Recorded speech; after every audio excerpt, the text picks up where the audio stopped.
Hello viewers and welcome back to an all-new episode of MLB 13 Road to the Show with our closing pitcher Gus Farmer. Gus continues to tread along in AA, but we only have 3 more days until our advancement goal period comes to an end, so maybe something will change. Let's see.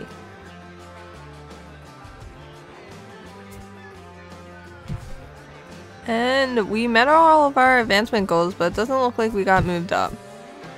And their excuse is, yet again, not enough roster space. It is frustrating. It's getting extremely frustrating because I definitely feel like Gus, he would be a good bullpen arm in AAA. Definitely not the closer quite yet, but still. So let's put these training points in, and I'll see you in a bit. Yeah, so again, K per 9 and base on ball per 9, but that's probably for the best because we need to make sure that we have good control, and we also want to be striking out a lot of batters because of the training points. And as you can see, our rating is 61, and we are definitely better than some of the AAA arms. Not necessarily the Major League arms, but we should be getting moved up soon. I mean, it only makes sense. So let's see how we compare to the All-Star voting, since that'll be in a couple of days. And for closing pitchers, we are first. So hopefully we get to pitch in the All-Star game. Much better than Ashley, who has more saves than us, so that's good. The fans know how to vote. And right now we are pitching against the New Hampshire team, which is the Blue Jays minor league affiliate.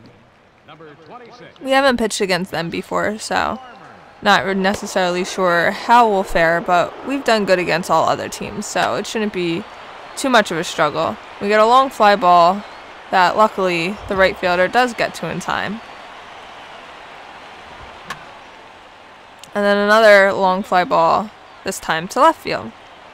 So throwing very little pitches, which, I mean, is pretty good. We don't have the best stamina, but as I discussed before, that doesn't necessarily cause a problem, and we get the final out against these Blue Jays minor league team, and we are doing very well. Don't get player of the game, but that's okay. We didn't even strike out any this game, so definitely need to work on the strikeouts. Didn't get too many training points.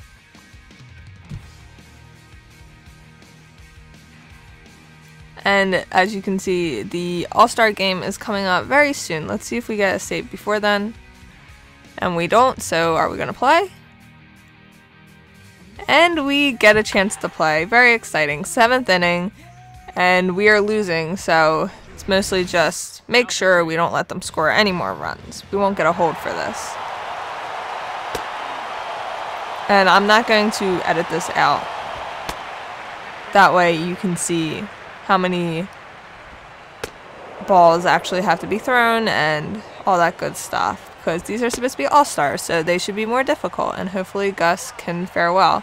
He's throwing a lot of balls right now, and a 3-2 count, but as you see, we strike him out, and we get 36 training points, which means for the All-Star game, the training points are doubled. So if we didn't throw so many balls for that at bat, we would have gotten around 40 or 42. And again, throwing quite a bit of balls, which will help contribute to the lack of training points that we will get, because the more balls you throw, the less training points you're going to get. And finally, we get him to pop up into foul territory. And an okay batter usually gets you 5 points, but in this game we get 10. And then 1 pitch fly out. And there we have it. I don't know if you viewers could notice, but during that sequence, the cheering was very much louder than it was during a normal game. Hopefully that's how it will be for MLB games, because we want cheering to be louder than minor league games. We get 250 training points just for appearing on the roster, which is great. We definitely need those training points. We can put them into the stats that we don't necessarily get to touch because of the lack of training points. And then a pitch training type, only work on our four-seamer, and as you could tell, the four-seamer obviously has break stats, and it started out at 0 because four-seamers don't break, but that break stat will affect how well your other pitches break, the movement on the other pitches. So Don't necessarily put points into it right now, but eventually do so you can get the best movement for your other pitches. And right now we're pitching against the Portland Sea Dogs. I think last episode I called the Erie Sea Wolves the Sea Dogs. If I did, I'm sorry. That's my bad. But Portland, we haven't pitched against before. They are Boston Red Sox minor league affiliate. And so far so good. Strikeout. And then a ground out to first. Gus, he is an extremely slow runner. If we ever had the extra training points, we need to work on his speed because many times he is not going to be able to get to first in time and the runner will beat him out. So, ground out to finish the inning and also finish the game. So we get yet another save, only 7 pitches thrown for that, and we got a strikeout, so that was really good. 75 training points, much needed. We're already up to 860 training points, and we still have quite a bit to go for our advancement goals. So 1 week left, and not necessarily sure if we're going to be moved up this time. Hopefully we are, but we will see. So thank you for watching, and have a good day.